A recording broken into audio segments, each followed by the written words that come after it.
That's one of the beautiful things about Currumbin Wildlife Sanctuary is that it really got its, I suppose, its roots in the pioneering days of tourism on the Gold Coast. And I actually was lucky enough to come across a piece of archived footage from the National Library down in Canberra of Currumbin back in the 50s.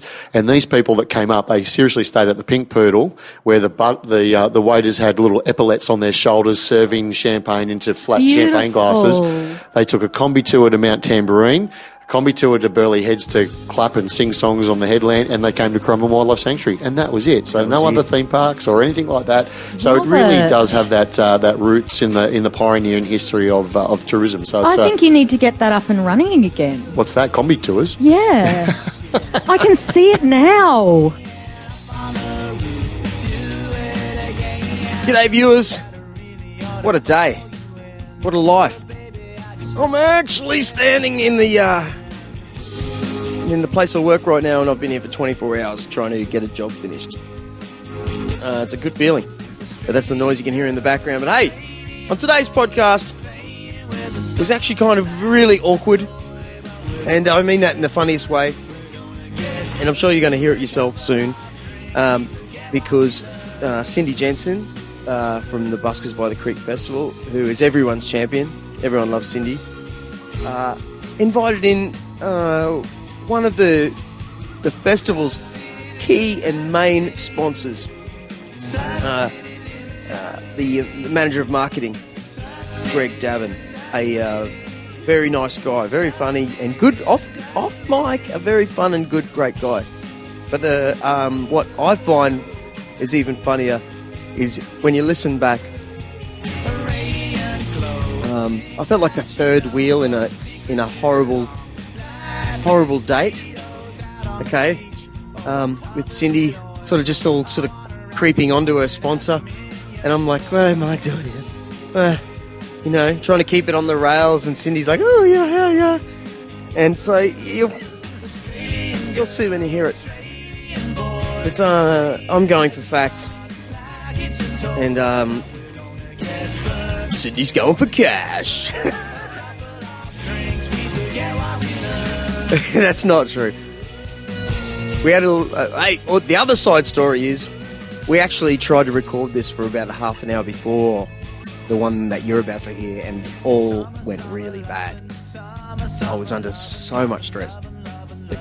And see, Greg, I'd never met him before. Heard a lot about him. He was one of the guys who turned the place around, guys and girls. Turned the place around 6 years ago. He's got a lot of knowledge. Comes from a lot of great things. And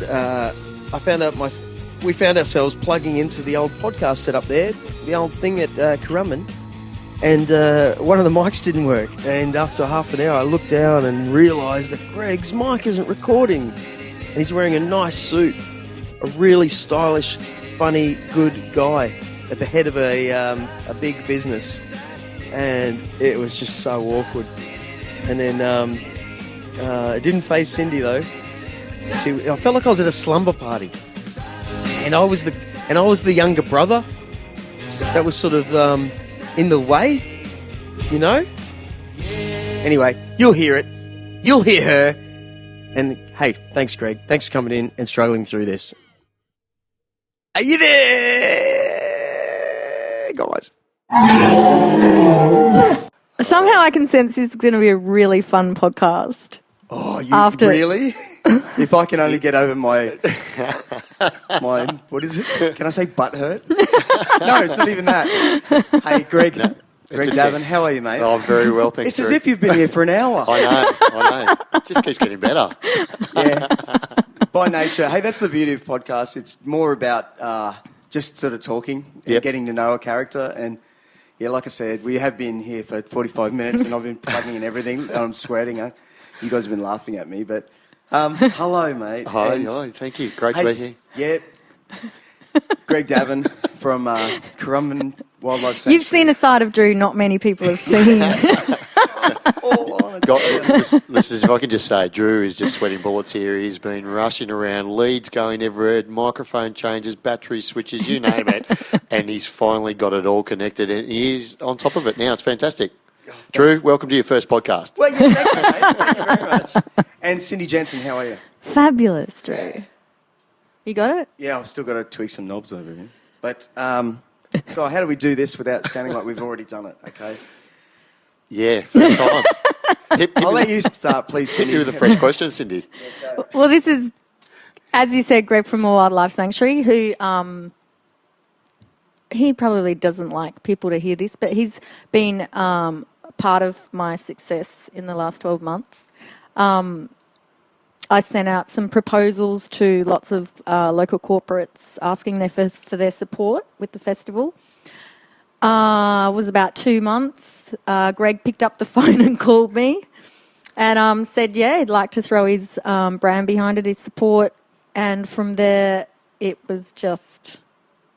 Went gangbusters. Yeah. As soon as I had Currumbin Wildlife Sanctuary and all my comms that you were supporting, yeah, everyone wanted to know about it. So thank you, Greg. Yeah, no worries at all. Like... it's one of those things that when you see something and you see somebody who's got a lot of passion for what they want to do and what they want to achieve, and certainly, not only just across that, prop that you sent out that, I don't know if it was quite 2 months, but it was certainly... Okay, 4 then. Yeah.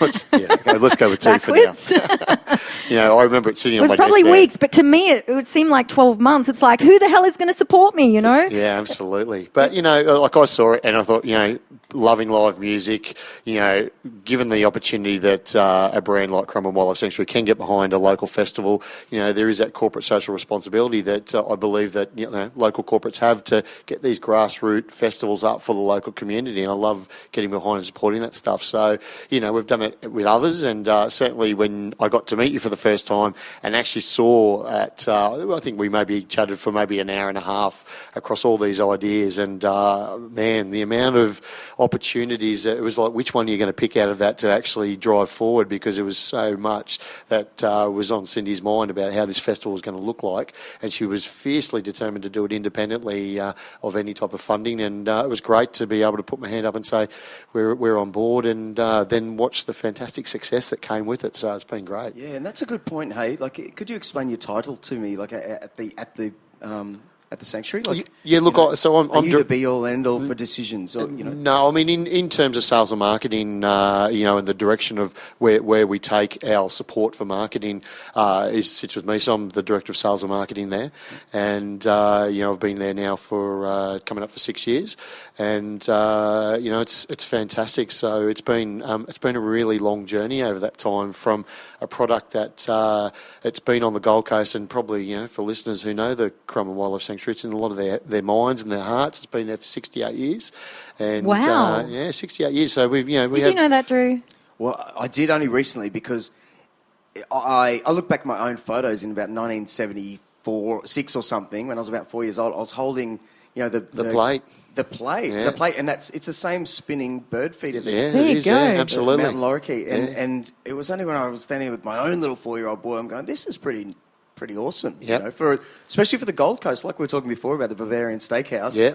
It's rare to find something in its original state on the coast. Yeah, no, absolutely. Look, and that's one of the beautiful things about Currumbin Wildlife Sanctuary, is that it really got its, I suppose, its roots in the pioneering days of tourism on the Gold Coast. And I actually was lucky enough to come across a piece of archived footage from the National Library down in Canberra of Currumbin back in the 50s. And these people that came up, they seriously stayed at the Pink Poodle, where the waiters had little epaulets on their shoulders serving champagne into flat champagne glasses. They took a combi tour to Mount Tambourine, a combi tour to Burleigh Heads to clap and sing songs on the headland, and they came to Currumbin Wildlife Sanctuary, and that was it. So no other theme parks or anything like that. So it really does have that roots in the pioneering history of tourism. So it's, I think you need to get that up and running again. what's that? Combi tours? Yeah. I can see it now. Let's do this. A stretch combi. It have to be a stretch combi this time of year, wouldn't it? Let's do this. No, you just want to get Craig VIPs. You just want to get Craig with his super combi involved down at Currumbin. Yes. The car wash down there. I'm serious. Hey, actually, what I was sort of getting at is people like yourself, say like my own father, he's got a race car team, right? Yep. He gets proposals every week, and he's just a speedway guy, right? So, but he gets a million sponsorship proposals all the time, and I can really side and so they filter my way too, just through, hey, you're his son, right? So I imagine you get 1 million of these to choose from often. Yeah, look, absolutely, and we get them from whether it's just supporting a kid's school fete or whether it's a charity in their own right, or festivals and things like that, as well as advertising. The amount of people that come at you for advertising. There's only a limited number of dollars that can go around in any type of organisation. Which it wasn't the case, and you could support just about everybody. But at the end of the day, you do have to pick and choose. And I think so. Why did you pick me then, Greg? Well, look, sometimes I said I love live music. And at the end of the day, it's one of those things that, like, it was around the corner from Currumbin. So locality, it was right where we feed all these locals that come and have supported us for so many years. It's a little way that we could give back to a small start-up festival like yourself to actually then turn around and go, wow, we're now into year 2. It's going to be bigger and better than the first year. And I'm proud to say... Better believe it, baby. Proud to say that first sponsor on board and no one can take that away. So, it was... great. They will never take that away. No. And some people don't really appreciate this, but it is a music festival, but it's the only music festival where nothing's amplified. It actually doesn't upset the neighbours. It fits really well in your wildlife sanctuary for being like at the end of the day, your wildlife sanctuary is just about feeding the birds and looking at the great animals. You've got a really what's the word I'm looking for? It's kind of raw and organic experience, in the respects that, as you say, you haven't plugged into amps. The same way as the sanctuary has gone over the period of time it's been in existence, it's just evolved, and it's not built roller coasters or done any other that type of stuff, so it hasn't plugged in that respect. It still sits there as this 28 hectares of beautiful, rolling coastal rainforest, and with literally 200 metres from Australia's cleanest beach at Currumbin Beach. It's just a magic spot in the world. There's no doubt about it. And you're getting people like me realising, hey, I went here as a kid, and my mum went there as a kid, and I'm going to take mine. And thankfully, it hasn't changed. That's it. Well, we had a competition on our Facebook page. It was sort of like give us your old photos of the generations that have been, and the people that won it they had 4 generational photos, separate generational photos of coming to Currumbin to feed the lorikeets. So it's pretty. Were they actually local people? Pretty special. Yeah, they were. Yeah, absolutely. Even more special, right? Yeah. Now I have to correct you because Buskers by the Creek is actually amplified.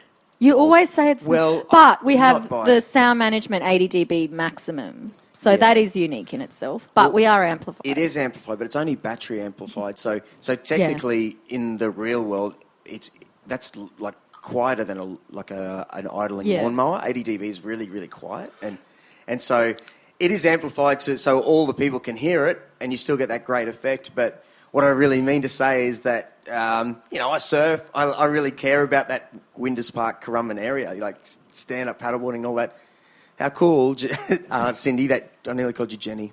All right, but how cool. Do I look like a Jenny to you? Hey, okay. Jenny's a female crab. A Jenny that wasn't I do not hot? look like a crab. All right, no, I'm going to listen to me. I can't believe I'm relaxing now, right? But you know what I'm saying? Like, I didn't know you came along and created a festival, and it doesn't upset the things I really love. Yet I'm a muser and I'm actually there. I'm like a win-win. Yeah, no, absolutely. And that's what makes the whole thing so inclusive. And that's why I think it got the success it did first time round, was because everybody bought into it. The locals came and supported it. I mean, the food vendors that were there, they sold out on day one of all their stuff because they just didn't realise it was going to be such a great success.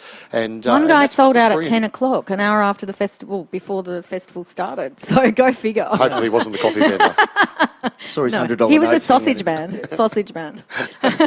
Everyone wanted sausages that morning. There you go. Hey, but going back, the wildlife sanctuary is an old place. Yeah. No one wants it to change, but in your business, you have to kind of constantly excite people to come back and come back next weekend. Even if you were there last month, hey, we've got something new. Yeah, that's right. I think you've done that pretty well. Like, actually, let me tell you what I tell people to do, and I'm not even sure you do it, but I've been doing it for a year to this day.